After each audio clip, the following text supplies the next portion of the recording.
আজ শেয়ার করব দুর্দান্ত স্বাদের সম্পূর্ণ নিরামিষ পুঁইশাকের একটা রেসিপি, যেটা নাকি একবার খাবার পর কিন্তু এর স্বাদ কোনোদিনই ভুলতে পারবেন না। যখনই পুঁইশাক দেখতে পাবেন এই রেসিপিটা করার কথাই আগে মাথায় আসবে। বাড়িতে অতিথি আসুক বা নিজেরা, গরম গরম ভাত বা রুটির সাথে কিন্তু একদম জমে যাবে। নমস্কার বন্ধুরা, শ্বশুর বৌমা রান্নাঘর অ্যান্ড ব্লগ চ্যানেলে সকলকে স্বাগত। তাহলে রেসিপিটি কি করে তৈরি করব সেটাই দেখে নেওয়া যাক। প্রথমেই এইখানে আমি একদম কচি কচি আর টাটকা পুঁইশাক নিয়েছি। এবার পুঁইশাকগুলোকে কেটে নেব। একটা করে পুঁইশাক নিয়ে তারপরে তার যে ডাঁটির থেকে পাতাগুলোকে আলাদাভাবে ছাড়িয়ে নেব।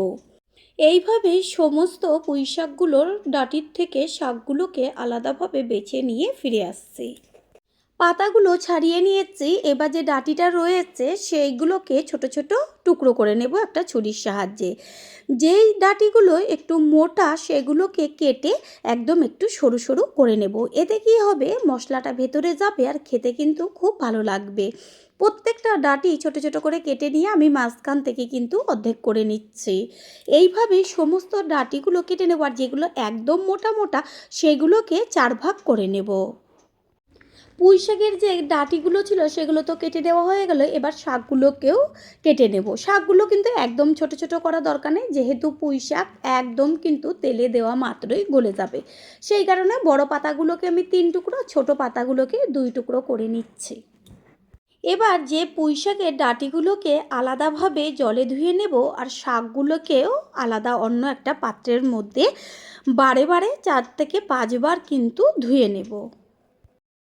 আগের থেকে আমি বেগুন, আলু আর কুমড়োটা কেটে জল দিয়ে ধুয়ে রেখেছি।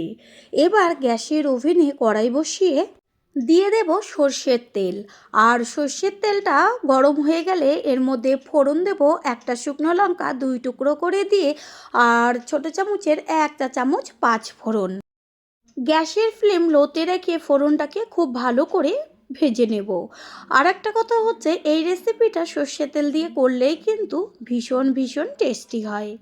ফোড়নের থেকে সুন্দর কিন্তু গন্ধ বেরোচ্ছে। এই পর্যায়ে এর মধ্যে দিয়ে দেব যে ডুমো ডুমো করে কেটে রেখেছিলাম আলু, সেই আলু 1.5 থেকে 2 মিনিট তেলে একটু ভেজে নিয়ে তারপরেই দিয়ে দেব যে সরু সরু করে কেটে রেখেছিলাম পুঁইয়ের ডাঁটাগুলো, সেইগুলো। এর ভেতরে যেন লবণটা যায় সেই কারণেই প্রথমেই দিয়ে দিচ্ছি লবণ। লবণটা ভালো করে মিশিয়ে নিয়ে এবার কিন্তু গ্যাসের ফ্লেম মিডিয়ামে রেখে ভেজে নেব। আলু আর ডাঁটা যেহেতু একটু সিদ্ধ হতে সময় লাগে, সেই কারণে এগুলোকে কিন্তু আগে একটু 4 থেকে 5 মিনিট ভেজে নেব। তারপরেই এর মধ্যে দিয়ে দিচ্ছি যে কেটে রেখেছিলাম কুমড়ো, সেই কুমড়ো। সবজি কিন্তু তেলের মধ্যে খুব ভালো মতন ভেজে নিতে হবে। এবার কুমড়ো, আলু আর ডাঁটাগুলোকে একসাথেই ভাজবো। গ্যাসের ফ্লেম মিডিয়াম করে দিয়ে এবার একটা ঢাকনা চাপা দিয়ে দেব, যেন তাড়াতাড়ি সিদ্ধ হয়ে যায়। 3-4 মিনিট বাদে ফিরে এসে ঢাকনাটা সরিয়ে দিয়ে তারপর কিন্তু গ্যাসের ফ্লেম হাই করে দিয়ে খুন্তি দিয়ে ভাজাটাকে এপিট ওপিট করে দেব, যেন নিচের দিকটা লেগে না যায়। আর এই রেসিপিতে সবজিটা যত ভালো ভাজা হবে টেস্ট কিন্তু হবে তত দুর্দান্ত। এটা সুন্দরভাবে বেশ মজে গেছে। এই পর্যায়ে দিয়ে দেব বেগুন, কারণ বেগুন কিন্তু সিদ্ধ হতে বেশি সময় লাগে না। সব কিছুর সাথে মিশিয়ে নেব। তার আগে দিয়ে দিচ্ছি কালারের জন্য পরিমাণ অনুযায়ী হলুদ গুঁড়ো। আবারও গ্যাসের ফ্লেম লোতে রেখে সবজিটা ভালো মতন ভাজা হতে থাক। অন্যদিকে আমি একটা মশলা তৈরি করব, সেটা কি দেখে নেওয়া যাক। একটা মিক্সিং জার নিয়েছি আর তার মধ্যে দিয়ে দিচ্ছি বড় চামচের 1 চা চামচ পোস্ত। আমি যে কটা মশলা ব্যবহার করব অবশ্যই কিন্তু ব্যবহার করবেন। আর দিচ্ছি 1 চা চামচ কালো সর্ষে, দেব 1.5 চা চামচ সাদা তেল। এইভাবে আগে জল ছাড়াই শুকনোভাবে মশলাটাকে পেস্ট করে নেব। আগে কিন্তু কখনোই জল দেবে না, তাহলে কিন্তু পেস্ট করতে একটু সময় লাগবে। কত সুন্দর পেস্ট হয়ে গেছে। এর মধ্যে দিয়ে দিচ্ছি কাঁচা লঙ্কা আর জল, তারপর কিন্তু ভালো মতন পেস্ট করব। এদিকে যে পুঁই শাকটা আমি কেটে রেখেছিলাম সেটা কিন্তু এখনও দিইনি। সবজিটা ভালো মতন ভেজে নেওয়ার পরেই কিন্তু এই পুঁই শাকটাকে ব্যবহার করতে হবে। এবার সম্পূর্ণ শাকটা এর মধ্যে দিয়ে খুন্তি দিয়ে ওপর নিচ করে ভালো করে নেড়েচেড়ে নেব। দেখা যাচ্ছে কতটা শাক এটা যখন মজে যাবে তখন কিন্তু একদম অল্প হয়ে যাবে। এবার একটা ঢাকনা চাপা দিয়ে দেব। এই রেসিপিতে কিন্তু আমি কোনো রকম জল ব্যবহার করব না, কারণ সবজি তো ভাজাতেই 50% সিদ্ধ হয়ে গেছে। আর যে শাকটা দেওয়া হয়েছে এবার কিন্তু শাকের থেকে জল বেরোবে। গ্যাসের ফ্লেম একদম লোতে রেখে ঠিক এইভাবে ঢেকে ঢেকে রেসিপিটি করতে হবে। কিছুক্ষণ বাদে ফিরে এসে আমি ঢাকনাটা সরিয়ে দিয়ে দেখিয়ে দিচ্ছি যে শাকের থেকে কতটা পরিমাণ জল বেরিয়েছে। এই জলটুকু দিয়েই কিন্তু সম্পূর্ণ রেসিপিটি খুব সুন্দরভাবে হয়ে যাবে, তাই আলাদাভাবে কোনো রকম কিন্তু জল ব্যবহার করবেন না। যেহেতু জল বেরিয়েছে সেই কারণে কিন্তু এই পর্যায়ে গ্যাসের ফ্লেম হাই করে দিয়ে তারপরে জলটাকে টানিয়ে নেব।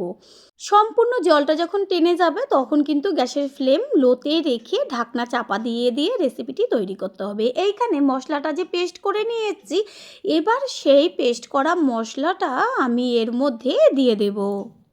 বোঝাই যাচ্ছে যে রেসিপিটা কতটা টেস্টি হতে চলেছে। যেমন কালারফুল তেমন টেস্ট। দেখা মাত্রই কিন্তু ছোট থেকে বড় সকলেরই জিভে একদম জল বেরিয়ে যাবে। ভালো করে সব কিছুর সাথে মশলাটাকে মিশিয়ে নেব।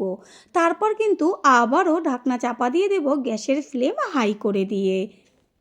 পুরনো বন্ধুদের সবসময় আমাদের পাশে এইভাবে ভালোবেসে সাপোর্ট করার জন্য অনেক অনেক ভালোবাসা।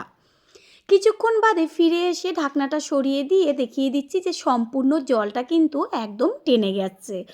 পুঁই শাক তো অনেক রকমভাবেই খেয়েছেন, তবে একবারের জন্য আমি রিকোয়েস্ট করব এইভাবে তৈরি করে খেয়ে দেখবেন, তারপর এসে কমেন্ট করে জানিয়ে যাবেন। এবার এর মধ্যে দিয়ে দিচ্ছি একদম ছোট্ট ছোট্ট করে কেটে নেওয়া টমেটো, যেন দেওয়া মাত্রই গলে যায়। সবজি ভেজে নেওয়ার সময় দিয়েছিলাম লবণ, পরে চেক করে দেখলাম লবণের প্রয়োজন, সেই কারণে কিন্তু আমি আরেকটু লবণ ব্যবহার করলাম। আর টমেটোগুলো তার সাথে কিন্তু তাড়াতাড়ি মজে যাবে। প্রথমবার যারা আমাদের চ্যানেল ভিজিট করছেন তাদের আন্তরিক শুভেচ্ছা ও ভালোবাসা। আমাদের রেসিপিগুলো যদি ভালো লেগে থাকে সাবস্ক্রাইব করে দেওয়ার অনুরোধ রইল ও পাশে থাকা বেল আইকনে ক্লিক করলে পরবর্তী ভিডিওগুলো সবার আগে আপনাদের কাছে পৌঁছে যাবে। রেসিপি কিন্তু একদম কমপ্লিট, সমস্ত কিছু সুন্দরভাবে সিদ্ধ হয়ে গেছে। এবার সব কিছুর ব্যালেন্সটা ঠিক রাখার জন্য দিয়ে দিচ্ছি ছোটো চামচের 1 চা চামচ চিনি। চিনিটাকে ভালো করে মিশিয়ে নেব। চিনি দেওয়ার পর কিন্তু গ্যাসের ফ্লেম হাই করে দিয়ে আর 1.5 থেকে 2 মিনিট ঠিক এইভাবে খুন্তি দিয়ে বারে বারে নেড়ে চেড়ে দিয়ে একটু মিশিয়ে নিতে হবে। গ্যাস অফ করে দেব আর টেস্টটা আরও বাড়াবার জন্য সবশেষে দিয়ে দিচ্ছি একটু কাঁচা সর্ষের তেল। এই সর্ষের তেলটা দেওয়াতে কিন্তু একদম রেসিপিটা একটা অন্য মাত্রায় নিয়ে যাবে আর টেস্টও হবে জিভে লেগে থাকার মতন। এবার গ্যাস তো অফই করে দিয়েছি, একটু ঢাকনা চাপা দিয়ে দেব। 5 মিনিট বাদে ফিরে এসে যখন এটা একটু ঠান্ডা হবে তখন ঢাকনাটা তুলে নিয়ে তারপর সম্পূর্ণ লুকটা দেখিয়ে দিচ্ছি আর একবার ভালো করে আবারও নেড়েচেড়ে নিচ্ছি। এবার একটা প্লেটে তুলে নেব। তৈরি হয়ে গেল আজকের নিরামিষ পুঁই শাকের রেসিপি। আশা করি রেসিপিটি ভালো লাগলো, আর যদি ভালো লেগে থাকে একটা লাইক ও লাইকের পাশে থাকা হাইপ চিহ্নটা কিন্তু ক্লিক করতে একদমই ভুলবেন না। আপনাদের দেওয়া একটা লাইক, একটা হাইপ ও একটা শেয়ার কিন্তু আমাদের কাছে অনেক অনেক গুরুত্বপূর্ণ। All friend, thanks for watching my video. আপনারা সকলে ভালো থাকবেন, সুস্থ থাকবেন। আবারও দেখা হবে অন্য কোনো রেসিপির এপিসোডে।